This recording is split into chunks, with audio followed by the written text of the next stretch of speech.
Half-court buzzer beater, alley-oop dunk, lahat na ginawa ni Justin Brownlee. Naggalit pa sa kalaban. Parang home court lang ng gilas sa dami ng Pinoy crowd. Simula na ng bakbakan sa FIBA Asia Cup mga idol. Una nating nakalaban ng Chinese Taipei. Pinuno ng mga Pilipino ang arena sa Jeddah. First five natin si Chris Jasam, CJ Perez, Dwight Ramos, Justin Brownlee at AJ Edu. Sinimulan ni Justin Brownlee ang laban sa isang alley-oop slam dunk. The lob. Oh, can you believe it?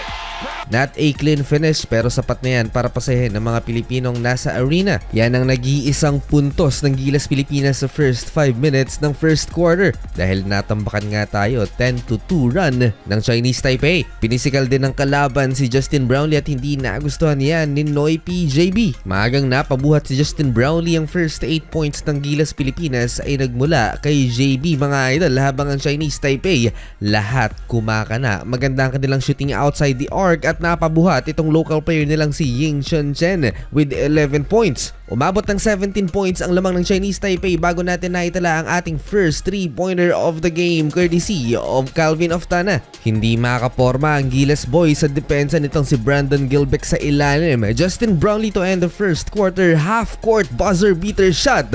Takes it early. Got it!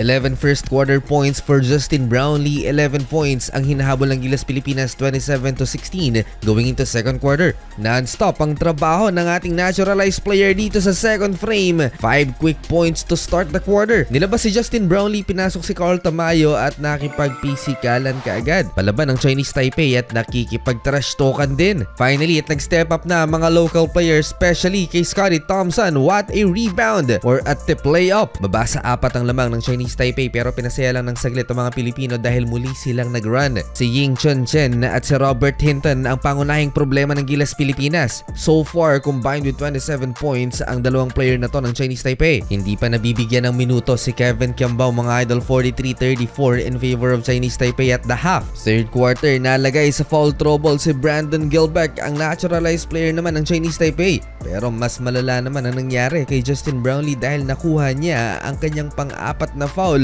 with 7 minutes left dito sa third frame. No choice si Coach Tim Cone at napilitan siyang iupo si Justin Brownlee. Finally, ipinasok na rin si Kevin Kiambao. Struggle si Junmar Fajardo, 0-4-2 sa field so far. Second leading scorer si Dwight Ramos for Team Philippines with 11 points. Naghahabol pa rin ang Gilas Pilipinas dahil laging nasa timing ang pagbitaw ng tres ng kalaban. Balik na naman sa 14 points ang hinahabol ng Gilas Pilipinas without Justin Brownlee. Scottie Thompson, makita naman ng Pinoy step na ikinahype ng Pinoy crowd. Patapos na ang third quarter, na technical pa si Coach Tim Cone sa pagreklamo sa referee dahil sa call na to na akala niyang itinawag kay Dwight Ramos pero may foul naman talaga kay Calvin Oftana. Frustrating third quarter, naghahabol ang Gilas Pilipinas ng 11.73-62. Start of fourth quarter, kahit may 4 na fouls, ipinasok na kaagad si Justin Brownlee. Kevin Kiambao to start the quarter, 3-point basket. Naging catalyst si Kevin Kiambao dito sa second half at sa loob ng 9 na minutong paglalaro, may 9 points na din si KQ. Momentum killer yung mga 3-pointers ng Chinese Taipei kaya hindi pa rin magawa-gawa ng Gilas Pilipinas na maibaba sa 5 ang lamang ng mga naka-white jerseys. Crunch time! Down the stretch, another big shot by Kevin Kiambao, 3-point basket, step back. 6 na lang yan, 80-74. Again, may sagot na namang tres ang Chinese Taipei, 29